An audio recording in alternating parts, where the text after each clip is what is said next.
नमस्कार, मैं हूं अनुराग चड्ढा। इनसाइड विद अनुराग में आपका स्वागत है। 2027 के विधानसभा चुनावों से पहले उत्तर प्रदेश की राजनीति में सबसे बड़ा सवाल यही है कि राज्य का लगभग 21% दलित वोट बैंक आखिर किस करवट बैठेगा।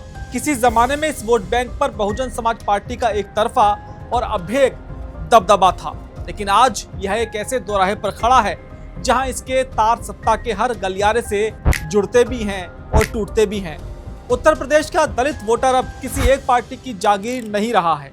वह राजनीतिक रूप से पहले से कहीं अधिक जागरूक, मुखर और रणनीतिक हो चुका है। हाल ही में मेरठ में दलित छात्रा की हत्या के बाद हुए विरोध प्रदर्शनों ने यूपी की दलित राजनीति के भीतर चल रहे वैचारिक संघर्ष को पूरी तरह से सतह पर लाकर रख दिया है। एक तरफ बसपा प्रमुख मायावती हैं, जो कानून व्यवस्था और न्यायिक प्रक्रिया पर भरोसा जताते हुए सड़क पर उतरने को राजनीतिक रोटियां सेकना करार देती हैं। दूसरी तरफ आजाद समाज पार्टी के चंद्रशेखर आजाद हैं, जो ये मानते हैं कि शोषित वर्ग को न्याय अदालतों के लंबे इंतजार से नहीं बल्कि सड़क पर उतरकर तुरंत संघर्ष करने से मिलेगा।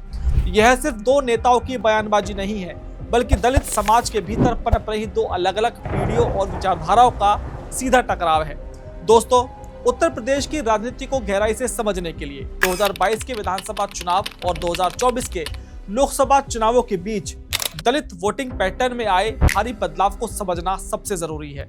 यह बदलाव इतना निर्णायक है कि इसने यूपी में दशकों पुरानी बीएसपी केंद्रित राजनीति की धुरी को हिलाकर रख दिया है। 2022 के विधानसभा चुनावों में दलित वोट बैंक बुरी तरह से बटा हुआ नजर आया था।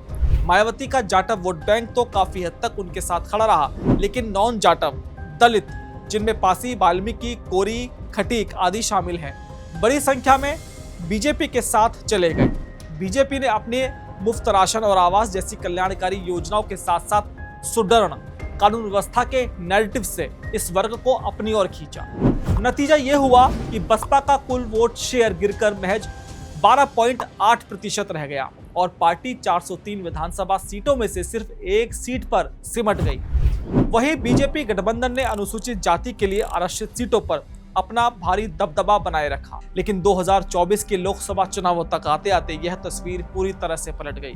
बीजेपी का 2014 से 2019 तक चला विभिन्न जातियों का सफल गठबंधन दलितों के मामले में दरकने लगा। नॉन जाटव दलितों का एक बड़ा हिस्सा, जो लगभग 56% था, सीधे तौर पर समाजवादी पार्टी और कांग्रेस के गठबंधन की तरफ शिफ्ट हो गया।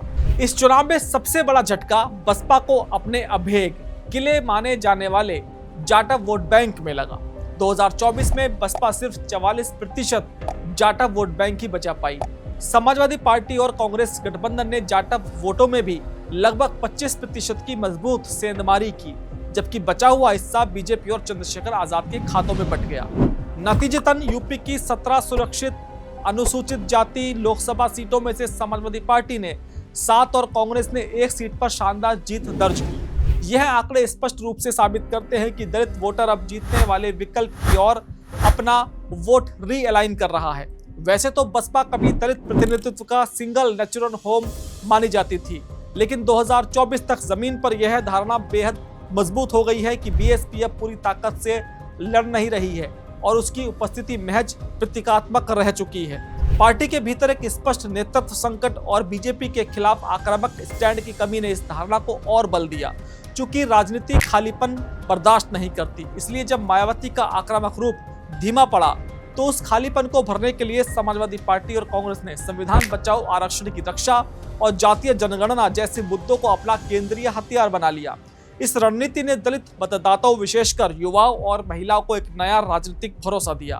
पहली बार ऐसा हुआ जब जाटव और नॉन जाटव दोनों ही वर्गों ने बीएसपी को दिया जाने वाला वोट बर्बाद वोट समझना शुरू कर दिया और अपना समर्थन उस गठबंधन को दिया जो बीजेपी को सीधे तौर पर हराने की स्थिति में था। इसी बीच दलित सियासत के केंद्र पश्चिमी यूपी से एक नए नेतृत्व का उभार मायावती के लिए सबसे बड़ी चुनौती बनकर सामने आया। चंद्रशेखर आजाद और मायावती दोनों ही जाटव समुदाय से आते हैं और दोनों का ही गृह क्षेत्र पश्चिमी उत्तर प्रदेश है। 2022 तक चंद्रशेखर की राजनीति केवल सड़क पर होने वाले आंदोलनों और धरना प्रदर्शनों तक सीमित मानी जाती थी। संगठनात्मक ढांचे के मामले में बसपा तब भी उनसे मीलों आगे थी, लेकिन 2024 में नगीना लोकसभा सीट के नतीजों ने यूपी की राजनीति के सारे पुराने समीकरण ध्वस्त कर दिए। चंद्रशेखर आजाद ने नगीना सीट से लगभग 51.19% वोट हासिल करके शानदार जीत दर्ज की, जहां उनकी जीत का अंतर करीब 1.5 लाख वोट रहा। इसी सीट पर मायावती की पार्टी का उम्मीदवार सिर्फ 1.33% वोट पाकर चौथे स्थान पर रहा। बिजनौर बेल्ट, मुरादाबाद, सहारनपुर, मुजफ्फरनगर और पूर्वांचल के कुछ हिस्सों में आजाद समाज पार्टी ने बसपा से ज्यादा वोट हासिल करके ये साबित कर दिया कि दलित युवा अब एक वैकल्पिक, आक्रामक और मुखर नेतृत्व की तलाश में है। चंद्रशेखर ने यह दिखा दिया कि वे केवल एक एक्टिविस्ट नहीं हैं, बल्कि वे जाटव केंद्रित बसपा मॉडल को सीधा और सफल चुनावी चैलेंज दे सकते हैं। हालांकि चंद्रशेखर के लिए असली परीक्षा अब शुरू होती है।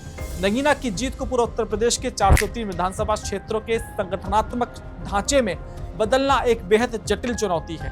दलित युवाओं में चंद्रशेखर को लेकर जो उत्साह है, उसे हर बूथ पर वोट में तब्दील करने के लिए आजाद समाज पार्टी को अभी जमीन पर बहुत पसीना बहाना होगा।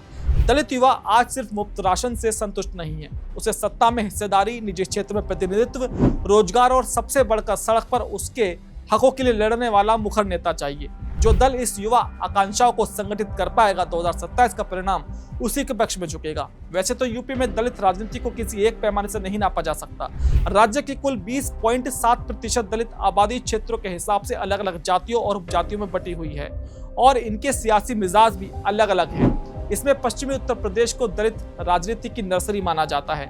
आगरा, जिसे दलित राजधानी भी कहा जाता है, इसके साथ ही मेरठ, सहारनपुर, हाथरस और इटावा जैसे जिलों में जाटव समाज का भारी वर्चस्व है। राज्य की कुल दलित आबादी में जाटवों की हिस्सेदारी 55% के आसपास है और यहीं पर मायावती और चंद्रशेखर के बीच वर्चस्व की सबसे बड़ी जंग चल रही है। वहीं बात करें अवध और मध्य उत्तर प्रदेश की, तो यह क्षेत्र दलित आबादी के लिहाज से सबसे घना है। सीतापुर, लखीमपुर खीरी, हरदोई, रायबरेली और उन्नाव जैसे जिलों में पासी समुदाय बेहद निर्णायक स्थिति में है। पासी समुदाय राजनीतिक रूप से हमेशा से महत्वाकांक्षी रहा है और समाजवादी पार्टी ने अपने पीडीए रणनीति के तहत इस क्षेत्र में गहरी पैठ बनाई है। पूर्वांचल की तरफ बढ़े तो आजमगढ़, जौनपुर, मिर्जापुर और भदोही जैसे जिलों में दलित जातियों का बिखराव ज्यादा है। यहाँ कोरी, खटीक, धानुक और कोल जैसी उपजातियां चुनावी नतीजों को पलटने का मादा रखती हैं। यहाँ हर विधानसभा सीट पर दलित उपजातियों का स्थानीय गठजोड़ ही तय करता है। इसके अलावा बुंदेलखंड के झांसी, जालौन और बांदा में दलित आबादी 25% के पार है, जबकि रुहेलखंड के बिजनौर और शाहजहांपुर में यह 20% से अधिक है। धोबी और वाल्मीकि जैसे समुदाय इन क्षेत्र के शहरी और कस्बा इलाकों में निर्णायक स्विंग वोटर की भूमिका निभाते हैं। पिछले चुनावों में बीजेपी ने इन वर्गों को हिंदुत्व और सुरक्षा के नैरेटिव से अपने साथ जोड़ा था। पिछले 2 महीनों के आंकड़े गवाही दे रहे हैं कि उत्तर प्रदेश का दलित समाज अब किसी का बंधुआ वोटर नहीं रहा है। उसने हर राजनीतिक दल को राज्य में परख कर वोट दिया।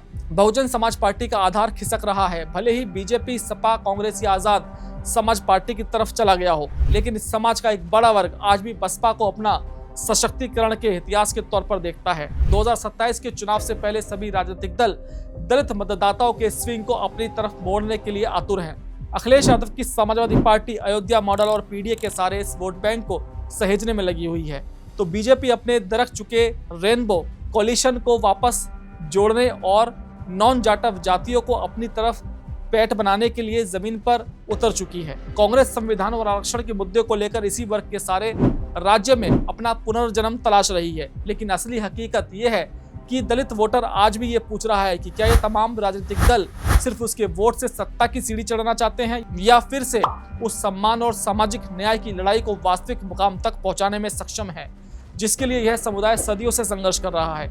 आने वाले वक्त में जो भी दल दलितों के इस बुनियादी सवाल का ठोस और जमीनी जवाब देगा, उत्तर प्रदेश की सत्ता की चाबी उसी की मुट्ठी में होगी।